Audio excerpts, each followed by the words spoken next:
Ladies and gentlemen, welcome to the Pepsi Tailgate Central. I'm Ferris Sabawi with the Javelina Broadcast Network. I have Ray Castillo by my side, and we might have some technical difficulties with the microphones, and if that's the case, we are sorry. We hope you can hear us.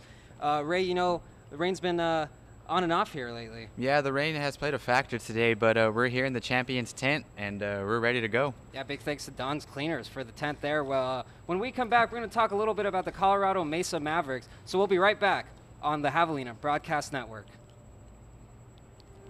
Here's to the things that can keep us safe. Those we use all the time with hardly a thought. Those that are silently standing by to save our lives. And now, those that we carry with us everywhere we go. Many mobile devices will now bring you wireless emergency alerts, real-time information directly from local sources you know and trust. With the unique sound and vibration, you'll be in the know wherever you are.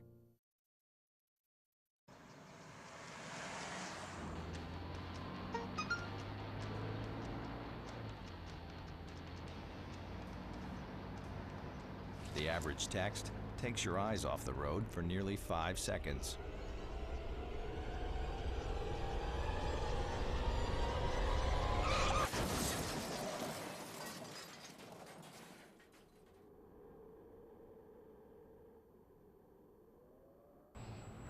Hello, ladies and gentlemen. Welcome back to Pepsi Tailgate Central. I'm Ferris Sabawi with the Javelina Broadcast Network. Got Ray Castillo by my side here. And, you know, if you kept up with the Javelinas last week, you know that they went into halftime with a 7-3 lead and were even able to increase that to 14-3 in the third quarter. But ultimately, the Lumberjacks were able to capitalize on some few Javelina errors there and pick up the win 27-14. That's right, Ferris. Game one for the Javelinas is now in the rearview mirror, but there are plenty of mistakes that they'll want to capitalize on if they want to win this week.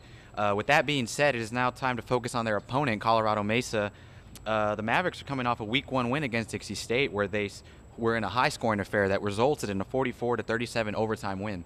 Yeah, and that was definitely a big win for Colorado State. And a lot like Anthony Washington opened up the second half for the Javelinas with a 96-yard kickoff return touchdown. The Mavericks have a player a lot like that. His name is DJ Hubbard, and he was able to put up a 95-yard touchdown to start off the game. On the kickoff return for the Mavericks, and he was actually named the Rocky Mountain Athletic Conference Special Teams Player of the Week. That's right, and that touchdown wasn't Hubbard's only bright spot of the night against the Red Storm a week ago. Hubbard also returned a 49-yard punt return, and he says he finished on both sides of the field with a blocked field goal on the special teams, capping off his spectacular night. Yeah, you know, Ray, he also added 60 yards on the ground and 5 yards receiving, so he was really able to impact no matter what kind of offense was on the field. Exactly, and you know, the Javelinas did a great job last week against Humboldt State. The special teams was a huge factor, and you know, the Javelinas let their defense take the field to give them a chance of keeping the score close.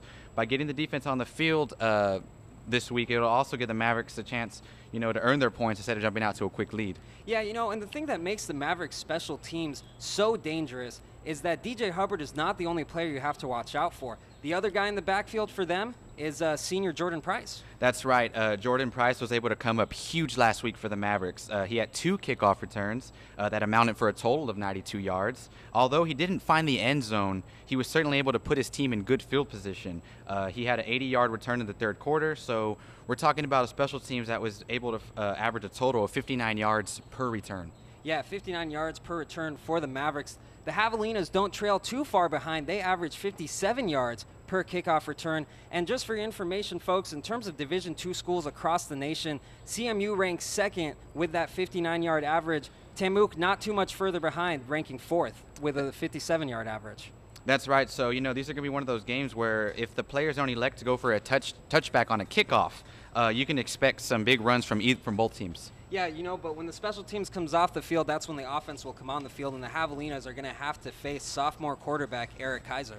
That's right. Oh, man. Kaiser had himself a night to remember a week ago. We're talking about a guy that had a career-high 286 passing yards against Dixie State, and he completed 21 out of 40 on his passes, which is the second most of his career, and he also had 32 rushing yards, which is really impressive. Yeah, Eric Kaiser was able to do work. He did come from the University of Nebraska at Kearney. He played a few games there before the season-ending injury had to force him off, and he found his way to the Mavericks. He really helped out wide receiver Daniel Pierce, who put up 103 yards through the air and also picked up a 12-yard touchdown. So that's good news if you're, the Broomfield, Colorado native. That's right, and with the Mavericks offense on point, it's going to be very important for the Javelinas to play like they did in the first half against Humboldt State.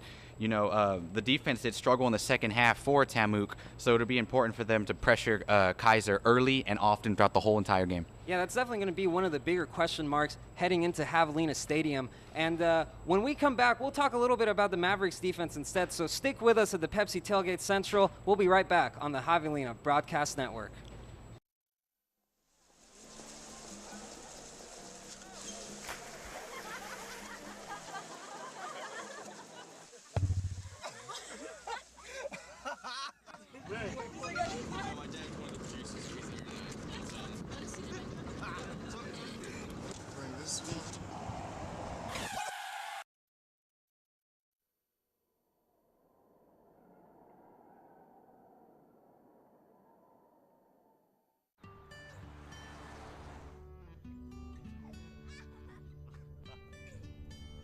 They say that when you're facing extreme danger, your life flashes before you.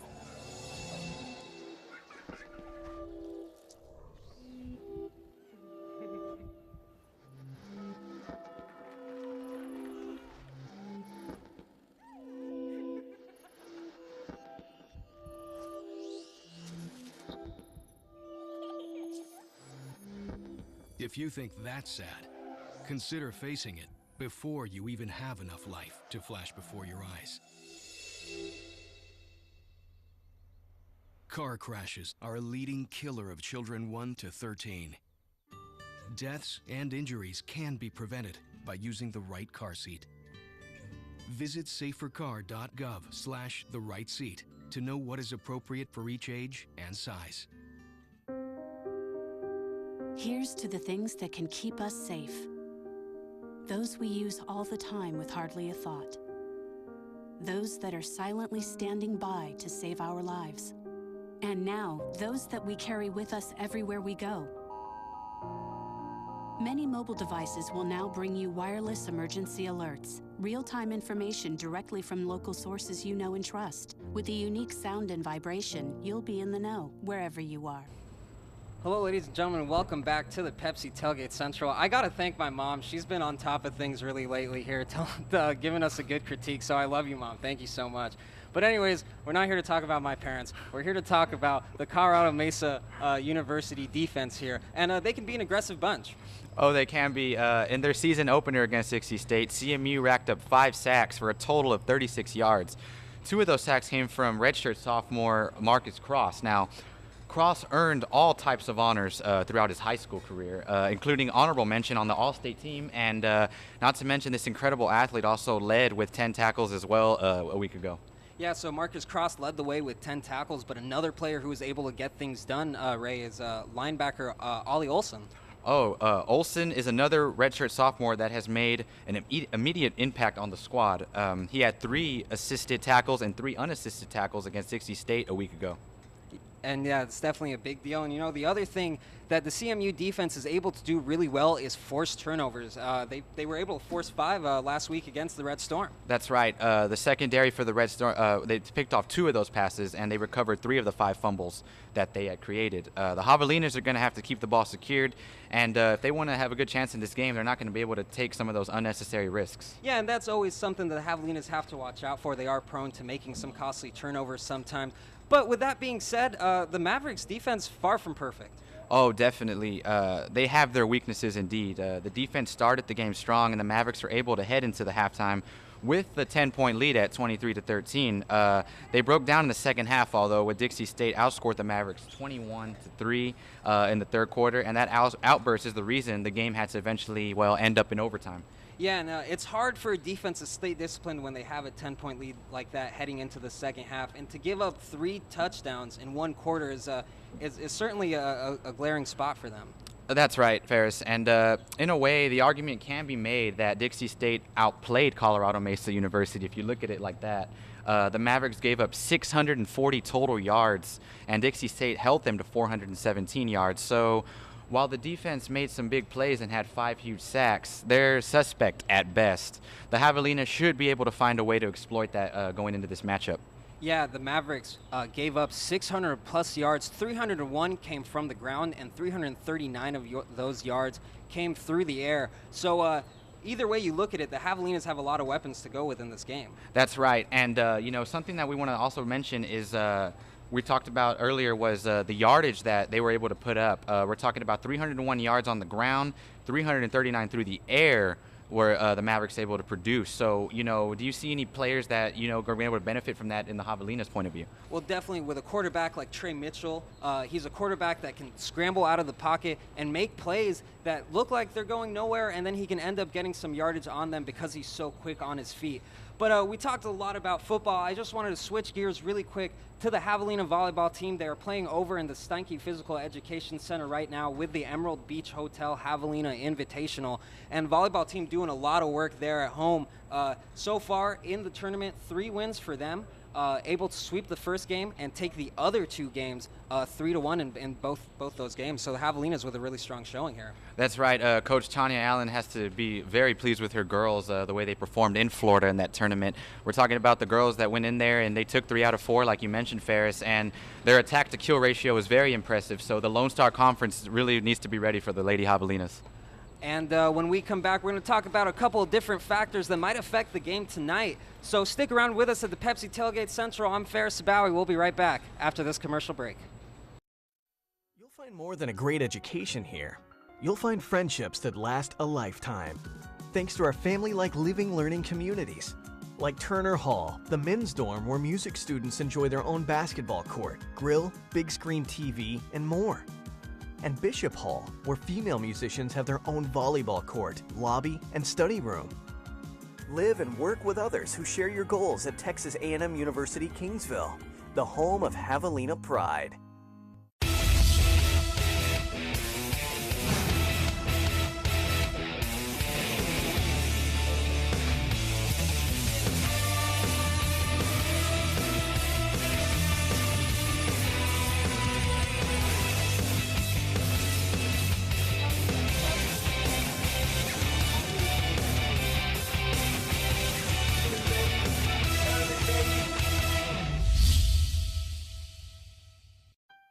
As the most established university in all of South Texas, we've learned that change is good, and there's never been a better time to check out Texas A&M University Kingsville. Thanks to our state-of-the-art new dorms with plenty of space for studying and hanging out, our recreation center with everything you'd expect in a brand new gym, and our new dining hall packed with delicious stuff to keep students going. And the changes don't stop there. Texas A&M University Kingsville, the home of Javelina pride.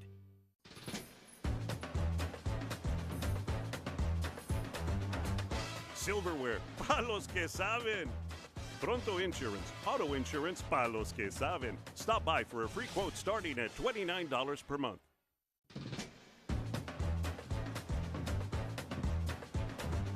Blender, pa los que saben. Pronto Insurance, auto insurance pa los que saben. Stop by for a free quote starting at $29 per month. Hello, ladies and gentlemen. Welcome back to Pepsi Tailgate Central. I'm Ferris Bauer with the Javelina Broadcast Network. Our segment is just about up. We've been here under the Don Cleaners Champion Club tent, so big thank you to them. But you know, Ray, it's been raining all day, on and off. And how's that rain going to affect the game tonight? Well, it's definitely going to affect the outcome when you're running on offense. So we're talking about passing and running. The Javelinas are definitely going to want to run the ball more. So I really do look for Greg Petrie to have a breakout game going into this one. Yeah, slippery conditions make things kind of hard, but the game, it not only has been wet all day here at Javelina Stadium on the field, but there's also a good amount of wind going through the stadium. That's right, Ferris. The wind is blowing out, so our kicker, Max Lending, is really going to have to watch out for that. The special teams is going to need to keep their eyes open and to be able to convert plays, and hopefully the wind will bounce their way. If not, well, the Javelinas, I am confident that they'll be prepared. And that just about wraps it up for us here for the notes on our foes. When you join in with us again at 3 o'clock, we'll be talking about the IBC Bank Hispanic Heritage Weekend. So stick around, lots more to come. We'll see you back here at Pepsi Tailgate Central. Texas A&M University Kingsville thanks you for watching this special presentation of student-directed and produced media by the Javelina Broadcast Network.